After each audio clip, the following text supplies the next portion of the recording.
అదే RTV app వార్తల్ని క్షణాల్లో చదివే అవకాశం ఉంటుంది. ఒక న్యూస్ పేపర్, ఒక టెలివిజన్ ఛానల్ మీ చేతుల్లో ఎప్పుడూ ఉంటాయి. ఓకే, రాష్ట్ర వ్యాప్తంగా ఎన్డీఏ ప్రభుత్వము అన్న క్యాంటీన్లను ప్రారంభించింది. గత ప్రభుత్వంలో అన్న క్యాంటీన్లు మూసేసి ఈ ప్రాంతంలో సచివాలయాలు ఏర్పాటు చేసినటువంటి పరిస్థితి కనిపించింది. కానీ తాజాగా 100 రోజుల పాలన పూర్తి చేసుకున్నటువంటి నేపథ్యంలో మరోసారి రెండో విడతలో అన్న క్యాంటీన్లు ప్రారంభించారు. ఈ ప్రారంభోత్సవానికి పాణ్యం ఎమ్మెల్యే గౌరిచరిత రెడ్డి వచ్చారు. సార్ మేడం చెప్పండి, ఈరోజు అన్న క్యాంటీన్లు ఎక్కడెక్కడ ప్రారంభించారు, ఎలా ఉంది? కూటమి ప్రభుత్వం అధికారంలోకి వచ్చిన తర్వాత అన్నా క్యాంటీన్ల ఓపెనింగ్ ఇప్పటికీ 175 అన్నా క్యాంటీన్లు రాష్ట్ర వ్యాప్తంగా ఓపెన్ చేసుకోవడం జరుగుతుంది. ఎన్నికల్లో హామీలో ప్రభుత్వం అధికారంలోకి వస్తే తిరిగి అన్నా క్యాంటీన్లను ఏర్పాటు చేస్తామని ఆ రోజు నారా చంద్రబాబు నాయుడు గారు ప్రకటించడం జరిగింది. కూటమి ప్రభుత్వానికి తిరుగులేని విజయాన్ని ఇచ్చారు రాష్ట్ర ప్రజలంతా. ఆ హామీని నెరవేర్చే దిశగా ఈరోజు మా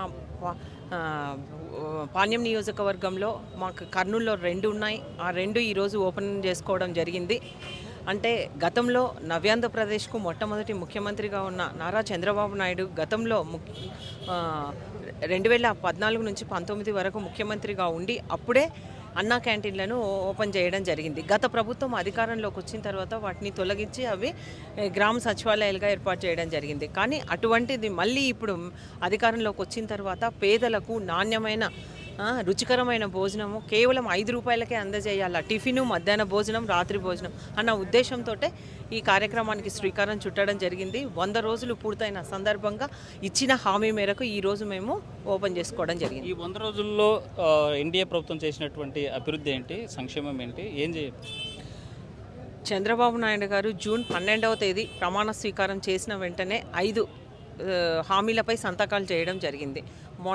మొట్టమొదట ఎంతోమంది ఉద్యోగస్తులు ఉద్యోగాలు లేక ఇదవుతున్నారన్న ఉద్దేశంతో 16,437 ఉపాధ్యాయ పోస్టులకి మెగా డిఎస్సిని పై సంతకం చేయడం జరిగింది. అలాగే అన్న క్యాంటీన్లపై 2వ సంతకము, అలాగే ల్యాండ్ టైటిలింగ్ యాక్ట్ దానికి కూడా రైతులకు వాళ్ళ భూములను రక్షించే విధంగా ఆ యాక్ట్ కూడా తీసుకొని వచ్చి దాని పైన రద్దు చేస్తూ సంతకం చేయడం జరిగింది. అలాగే పెన్షను 3,000 ఉన్న పెన్షన్ను 4,000 రూపాయలకు చేస్తూ, అలాగే వాళ్ళకు ఏప్రిల్, మే, జూన్ నెలది కలిపి కూడా జూలై నెలలోనే ఒకేసారి 7,000 రూపాయలు అందజేయడము. అంతేకాకుండా వికలాంగుల పెన్షన్ 3,000 రూపాయల నుంచి 6,000 రూపాయలు అందజేయడము. వ్యాధితో బాధపడుతున్న వాళ్లకు 10,000, అలాగే దీర్ఘకాలంగా వ్యాధితో బాధపడుతూ మంచానికే పరిమితమైన వాళ్ళకు కూడా 15,000 రూపాయలు అందజేయడం జరుగుతూ ఉంది.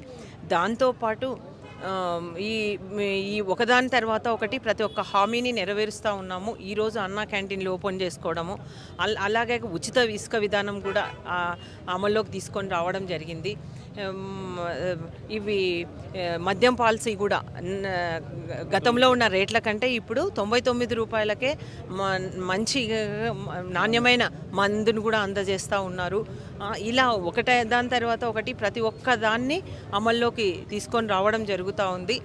అంతేకాకుండా ఎన్నో కార్యక్రమాలు ఇప్పుడు కేంద్రంతో కూడా మా పాణ్యం నియోజకవర్గంలోని ఓర్వకల్లు మండలాన్ని గతంలో ఇండస్ట్రియల్ హబ్గా చేశారు. గతంలో ఎన్నో పరిశ్రమలు వచ్చాయి. మళ్ళీ ఇప్పుడు కూడా ఓర్వకల్లు నోడుగా ప్రకటించి 2,500 కోట్లు శాంక్షన్ చేయడము, అక్కడ మౌలిక సదుపాయాల కోసం అయితేనేమి, అలాగే ఎక్కువ పరిశ్రమలు రావడానికి కూడా అవకాశం ఉంది. కాబట్టి సంక్షోభంలో కూడా సంక్షేమం ఇచ్చి అభివృద్ధికి రెక్కలు కట్టి మా ప్రభుత్వము అభివృద్ధి, సంక్షేమం 2 కళ్ళుగా భావించి ప్రగతి పదంలో దూసుకెళ్తా ఉన్నాం. మీరు 100 రోజుల్లో ప్రగతి పదంలో దూసుకెళ్తామంటున్నారు, కానీ 100 రోజుల్లో చేసింది ఏమీ లేదు. కేవలం డైవర్షన్ పాలిటిక్స్లో భాగంగానే ఈరోజు తిరుపతి లడ్డూను అపవిత్రం చేశారనేటువంటి వాదం. అంటే ఈ 100 రోజుల్లో చేసింది ఏం లేదు కాబట్టి డైవర్షన్ పాలసీ కోసమే ఇది చేశారంటే అది వాళ్ళ అరాచక పాలనకు నిదర్శనము.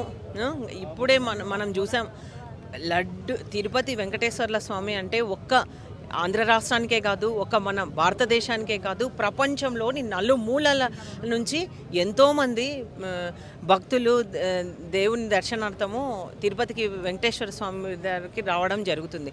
అక్కడ ఉన్న లడ్డు ప్రసాదం చాలా ప్రత్యేకత ప్యూర్ నెయ్యితో తయారు చేస్తారు. అటువంటి మనం దర్శనం చేసుకున్న తర్వాత కళ్ళకద్దుకొని ప్రసాదం తినందే ఉండం. అటువంటి లడ్డూల్లో కూడా ఈరోజు అపవిత్రం చేశారు. 100కి 100 పాళ్ళు. మనకు ఐఏఎస్ ఆఫీసరే మన జేయుగా ఉన్నవారే దీన్ని టెస్ట్ చేసి దీంట్లో కేవలం 20% మాత్రమే నెయ్యి ఉంది, మిగతాదంతా జంతువుల నూనె నుంచి వచ్చినది అని చెప్పడం జరుగుతూ ఉంది.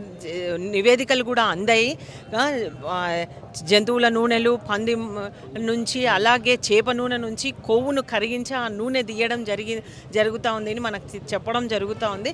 కాబట్టి దీనికి బాధ్యులైన వారిని ఎవరైతే ఉన్నారో గత ప్రభుత్వంలో టీటీడీ చైర్మన్గా అయితేనేమి, అలాగే పాలక మండలి సభ్యులైతేనేమి దీనికి బాధ్యులైన వారిని కూడా కఠినంగా శిక్షించాలని కూడా ఈరోజు మేము కూడా డిమాండ్ చేస్తాం. కుట్రపూరితంగానే లడ్డు పైన రాజకీయం చేస్తున్నారు, తిరుమల ప్రతిష్టను దెబ్బతీస్తున్నారని ప్రతిపక్షం ఆరోపిస్తుంది. అది అవాస్తవము.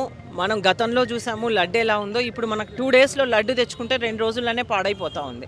గతంలో ఇది ఇలాగా ఎప్పుడూ లేదు. టేస్ట్ కూడా తగ్గింది. దీన్ని బట్టి ఎన్నో ఆరోపణలు వస్తున్నాయి. ప్రతి ఒక్కరి నుంచి ఇదే అందుతూ ఉంది. కాబట్టి దీనిపైన టెస్ట్ చేయడం జరిగింది. దీనిపైన నివేదికలు అందిన తర్వాతనే మా ముఖ్యమంత్రి గారు చెప్పడం జరిగింది. ముఖ్యమంత్రి లాంటి వ్యక్తి చెప్పినారంటే అది ఖచ్చితంగా ఆయన నిజాలు తెలుసుకొనే చెప్పడం జరుగుతూ ఉంది. వాళ్ళు ఏదో మా పైన బురద జల్లాలని, ఇంకా అది అవాస్తవం అని ఏవేవో ప్రతిపక్షాలు మా పైన మాట్లాడుతూ ఉన్నారు. విమర్శకులకు మీరు ఏం చెప్పదలుచుకున్నారు?